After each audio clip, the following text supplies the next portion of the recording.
I just built an AI outreach system for a client's business community. So I want to walk you through the whole process, including the 4 assumptions that I got wrong, how I almost bloated the whole system, and the 2 steps that most people miss when building AI systems like this. By the way, if you're new to my world, my name is Hazel June, and I've worked with experts and thought leaders since 2018. I've redesigned online programs, I've coached hundreds of business owners, and also trained thousands of people on how to leverage AI. Now, in this channel, I usually talk about how to use AI to run and grow a solo business. And warm outreach is one of those key activities of any online business. Let's get into it. Now, whenever I have an idea for an AI build, I would usually brain dump my vision, like what I'm actually thinking about. And so I don't start with a tech spec because one, I'm not a technical person. And then second, I prefer brainstorming my idea with AI. Now, as you can see, I opened with the rough flow of what I wanted. Some ideas of the stack, sample messages, and 4 questions about whether the whole thing could even be assessed properly. Now, that is the opposite of what most people teach, right? They said to write the clean brief so that nothing gets misread. Except a clean brief also locks in your assumptions before anyone's had a chance to argue with them. A messy dump like this, it does the opposite. It hands over enough raw material for AI to push back on. Now, as you can see, Claude didn't build anything right away because I specifically say I want to brainstorm, which is what I prefer doing before building anything. I want to stress test my idea. I want to know if I miss anything or if there's a gap in my plan. And sure enough, 4 of my own assumptions got taken apart.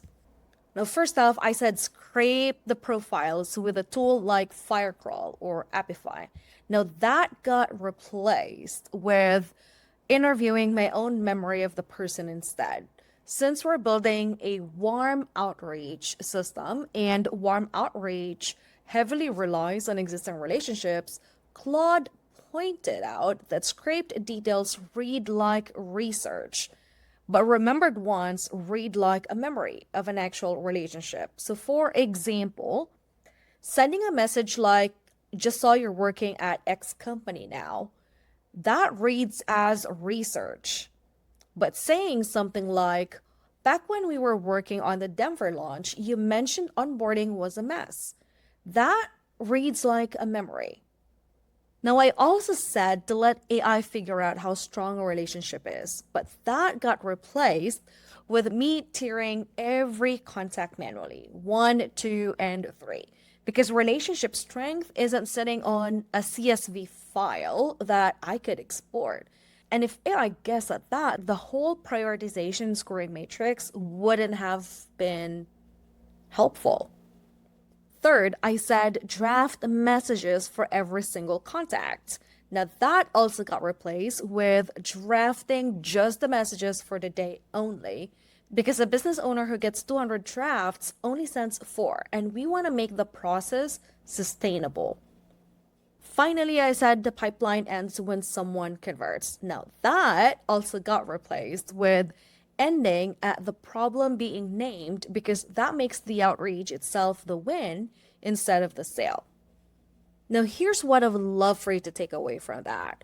If the first thing that comes back from your idea is an implementation plan, AI is basically just agreeing with you. It's being a yes man instead of actually reviewing your idea and help you identify blind spots or gaps.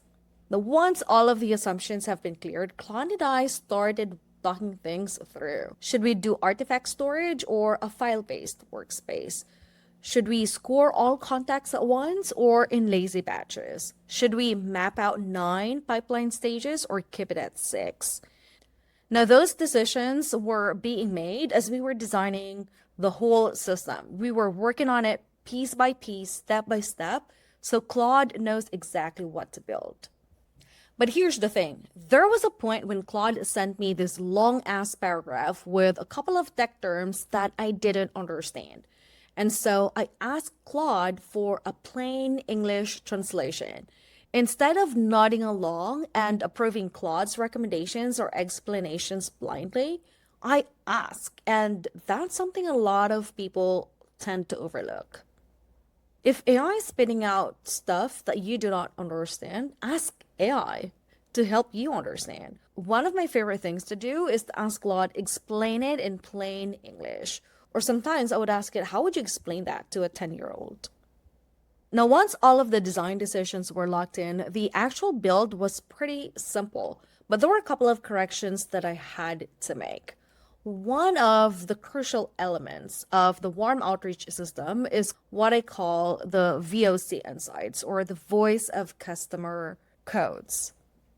Now, I told Claude those insights need to be in one file instead of scattered across each contact's own page, because the whole point of the data is spotting a pattern across people, and you can't spot a pattern in fragments.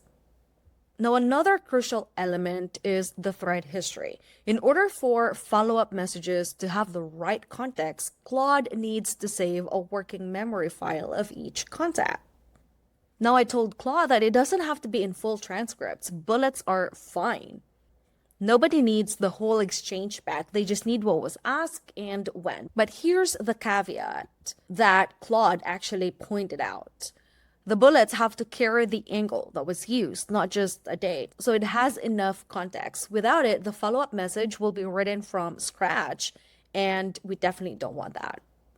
Now, later, I went back and checked something that most builds never bother checking. Did we actually bake in the warm outreach principles into the system?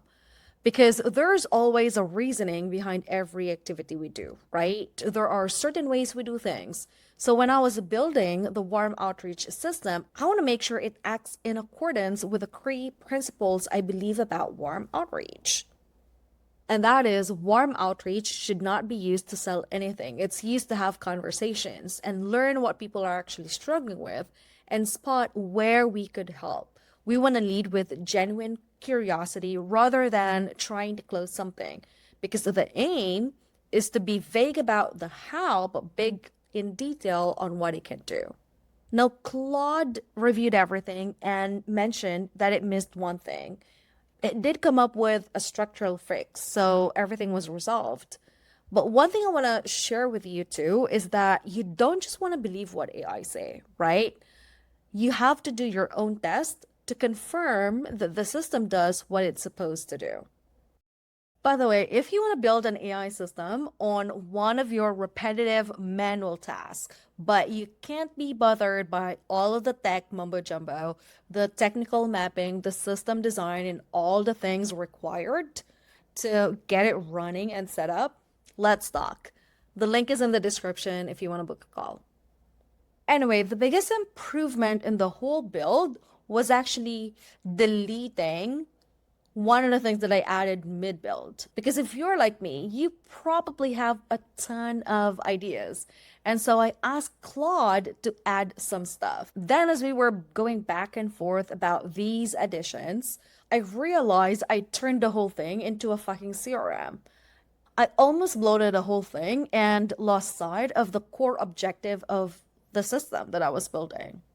Now, when I realized my mistake, I asked Claude to keep the system as an outreach tracker, not a full-blown CRM. AI will happily build whatever you point it at next. So you need to have clarity on what your definition of done is based on the objective of the build. So here's the compressed version of the whole build. First, you want to dump your raw thoughts on what you want to build, not the requirements. Then you want to attack the premises or the assumptions before designing anything.